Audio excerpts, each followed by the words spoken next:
breeze through quite a bit. When I say targeted, I'm not saying all of Prince William County. I'm not saying all of Loudoun County. We want to get that number down, and this is, once again, paid marketing. You can do this as a listing agent or as just an open house agent. You will benefit because even if they don't show up because of that marketing, you have something relevant to talk about. It's almost as if it's your listing and you're getting the credibility of being able to market a listing. If you're a brand new agent, there's nothing better than that. You're not saying it's your listing, you're saying you're hosting this event, but you'll be surprised how much business we picked up from these targeted ads where it wasn't even the listing agent doing it. Definitely a benefit to that. So my goal is never spend more than $1 an ad. You can spend $100 an ad if you want to, but always start with $1. That's the minimum per day. The reason we do that is we want to track it to see if it's working and don't spend a lot of money. Both listing agents and open house agents can do this. Ideal target, somewhere between 2,000 and 5,000 people. Create custom lists from your sphere of influence, your farm, your past open house guests, to target ads to them on Facebook. So Facebook partnered with a data mining company, and if you have, let's say, a past life on another career, another job, that you have a list of 500 people you used to work with, but you don't feel comfortable directly contacting them or soliciting to them. You can take that entire database, put that into your Facebook ads account, and it will find out if they are on Facebook. And it says, all right, out of these 500 people, we found 200 people on Facebook. Do you want to advertise to these 200 people? And you say, yes. And you can send them an ad, and you'll pay only for them to see your ad, no one else. And it's brilliant. You spend $1 a day, and it looks like you're a star to them. Because they're seeing your ad, almost just like an ad on TV, like, wow, that's what she's doing. That's amazing. And they're seeing your ad over and over again. It's a high conversion rate to your past sphere base that you may not directly be able to solicit to yet. So it's definitely a good way to do that. Use both video and photo ads. By far, those are the two best types of ads, and video is way better. If you get comfortable with video, whether it's you on video, whether it's a property on video, whether you're recording slides, that will connect with people much more, because our target group is getting younger and younger, and they don't want to read. They don't want to scroll through everything. They want to click a button and watch a video. So all the marketers are telling us that there's almost 6 times as much money being spent to promote video ads than any other type of ad now. So that means everyone knows that video ads work. So here in real estate, we are marketers as well. We're marketing ourselves, we're marketing our open house, we're marketing our listings, we're marketing our services. So why don't we start using that? That's where that video email comes into play. Video on social media is definitely very key. So start getting comfortable with video, putting yourself a little bit outside your comfort zone. You don't have to start shooting a video yourself. You can shoot a video of the house if you want to. And spend $1 a day for 5 days, that's $5. So let's do some basic math. Let's say you do 20 open houses in a year, and you spend $5 per open house to advertise on Facebook. How much is that in a year? $100. Okay, that's not bad. For your social media marketing budget, $100 is not bad. If you spent $5 for every open house you did, do you think that would positively affect your business? More than $100, probably. Whether you help sell that home, whether you get someone there that was not planning to come, or whether they don't even come to your open house, but they see how busy you are because they keep seeing your ads, they can eventually do business with you. So $5 a day to advertise is an excuse to advertise that's relevant. Other than, hi, I'm a realtor, I need business, this is, hi, we have something. Someone else trusted our team to do this open house. So these are very effective ads to put out there. I'm going to send this video to both your managers. There's a video here, it's about 8 minutes. I'm not going to go over today because of time constraints, but it goes over the basics of targeting. You can target age group, no one under 20, because maybe they're not an ideal target group. Maybe you're selling a $800,000 home. What do you think your ideal target age group would be? Is it 25-year-olds? No. Probably not. So maybe, don't spend money on that. Maybe you're going to target to 40 plus. And then there's something on Facebook that clicks on people that are likely to move. You actually search in there in demographics, it's so scary how much information they have about us. So So they farm this information out to so many other sites. Has anybody been on an online shopping site? You put something in your cart, Yes. and you don't buy it, right? You never mind. Then you log into Facebook, and what? It's right there. It's right there. It is scary. So why not use it, right? We have that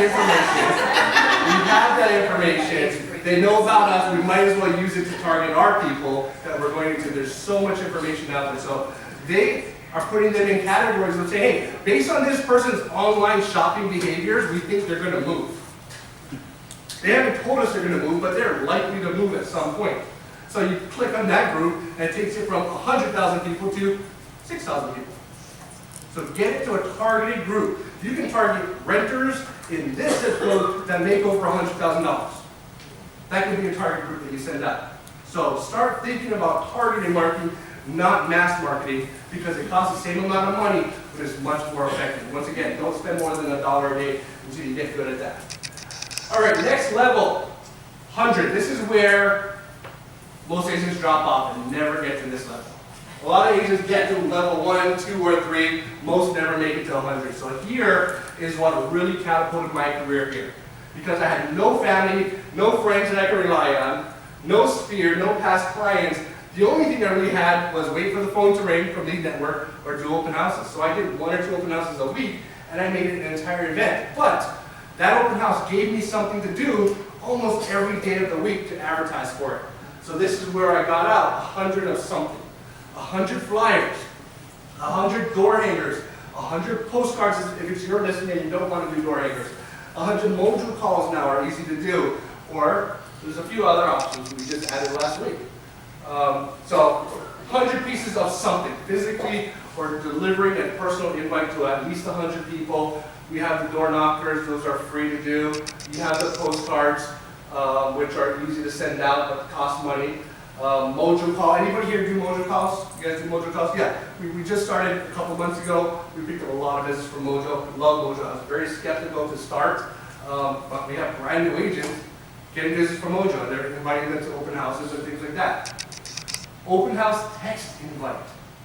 How can we do this? We text neighbors. What kind of text? What kind of text do you think? What kind of text do you think would be effective? Literally, we just added this 2 weeks ago. It's blowing my mind. I know you. So, get this. Do your BombBomb account. Do your BombBomb account. You have an app. Every email you create, every video you create is going to be on your phone app. Once you open up your phone, this is what it looks like. It'll have a history of your video. You create a generic open house invite video, the same one we saw earlier, and we're going to click share.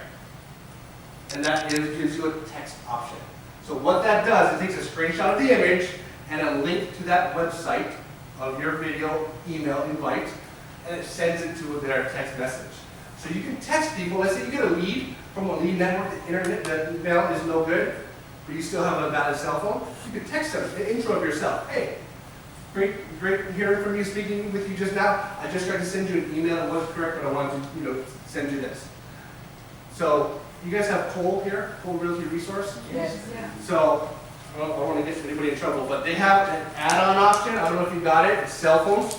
You guys have cell phones here? Yeah.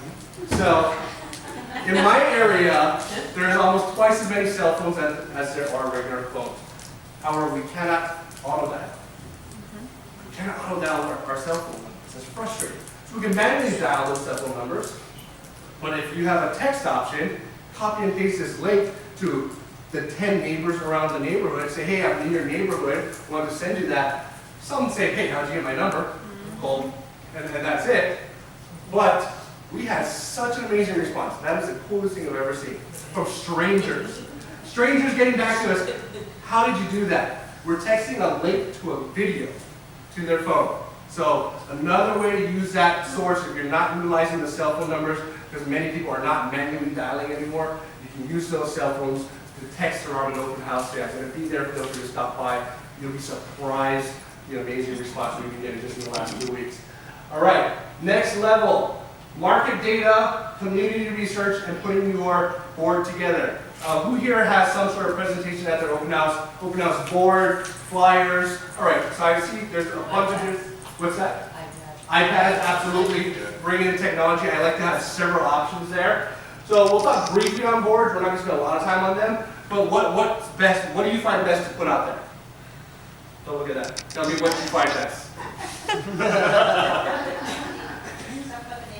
Something about the neighborhood, absolutely. Huh? I just said sales or amenities. Or Amenities? donations. Absolutely. I put some stuff about just the general buying process, some of those little handouts that Mike has given us. In the past. Absolutely. I put some of those in there. And then I usually try to either have a map of the area, if I can find one. Sometimes you can't find a good one at that. Or I'll stick to some the market research data that comes from the RBI reports. And I'll stick one of those in there so they can see the average. I mean, he hit it on the head. If you get a map, there's nothing better. I mean, if you give me a map right now, I'm taking it because I don't know where I am. And some people, they just see a sign and they pull up and like, where am I in relation to something? If you have an area view map of that neighborhood, then those definitely fly off the shelf. What is the purpose of an open house board? Huh? Yeah, I don't care if they get the information. I want them to stay longer.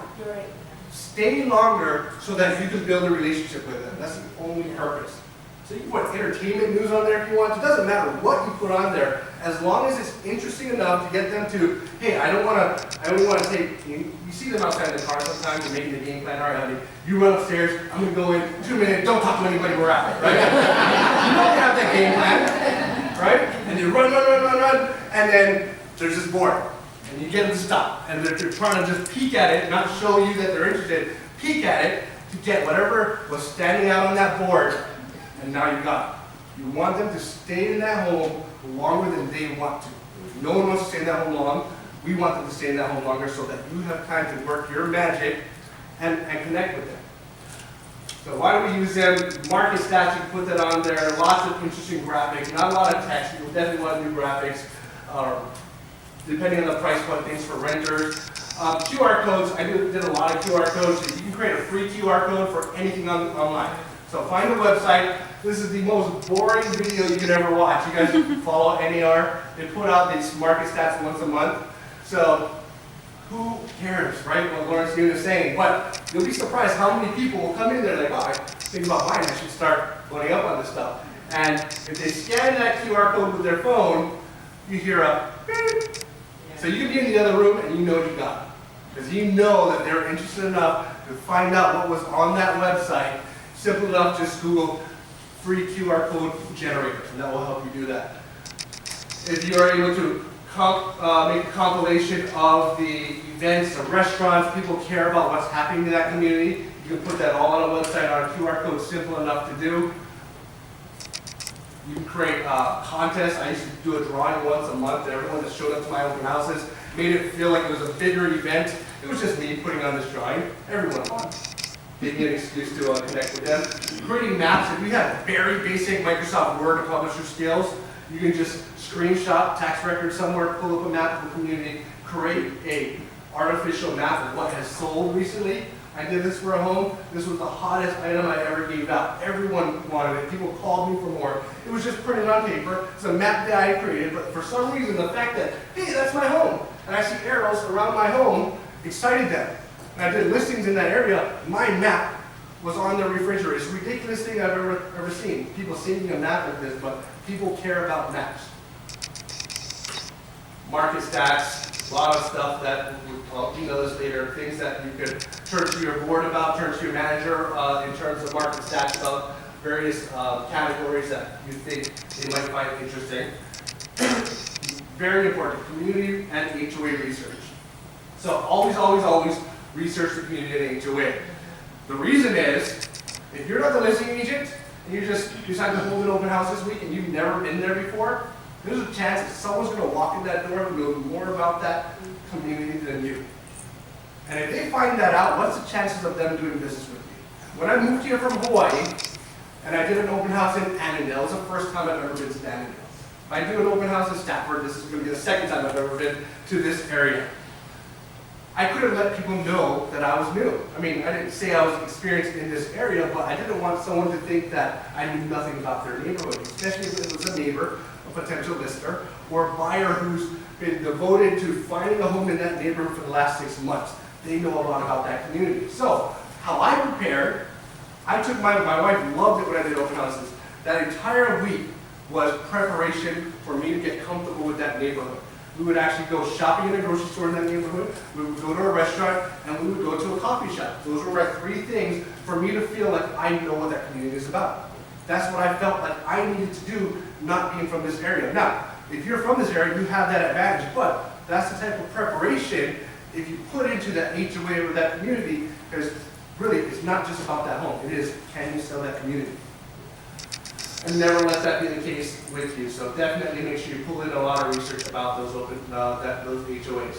All right, this is where it ties it all together, because there's a lot of things. There's a few extra hours worth of prep that we talked about today. And it doesn't make sense if you're doing this for every single open house. So this is where it started to make sense for me. 3 homes, meaning I'll talk about that after. 3 opens, meaning commit to that same open house multiple times up front. If it's not your listing, contact the listing agent. Hi Jen, I saw you have a new listing. I would love to hold it open this weekend. Is that okay? Great. And you know what? I'm trying this new thing where I'm going to do a lot of marketing. I'm going to do a lot of prep, and I want to be an amazing agent for you to help you sell this home. Can I commit to doing it 3 times? Now, if it sells, great. Congratulations. If it doesn't sell, let me commit to 3 dates now. What listing agent is going to say no? Listing agent is going to say thank you. If you have 10 listings yourself or 5 listings, you're thankful to have one of them in the hands of a very competent agent, even if they're a new agent. So commit to it 3 times, because if you put in 2, 3, 4 hours worth of preparation at work, and you only have 1 open house, that's a lot of work. But if you spread it out over 3 open houses, now it can be effective. Now you can get your bang for your buck. And 3 SOVs, that's your abbreviation for something of value. All right. Identify 3 properties to preview right after your open house. So this I've closed, I think, somewhere close to 10 deals from clients I picked up by doing this. I would not have picked them up as clients unless I had this option.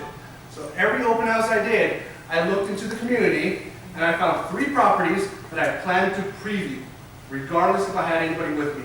Call up the agents, hey, I would love to preview your property on Sunday between 4 and 5. Is that okay? Great. Preview. A lot of these are vacant properties, some of them aren't.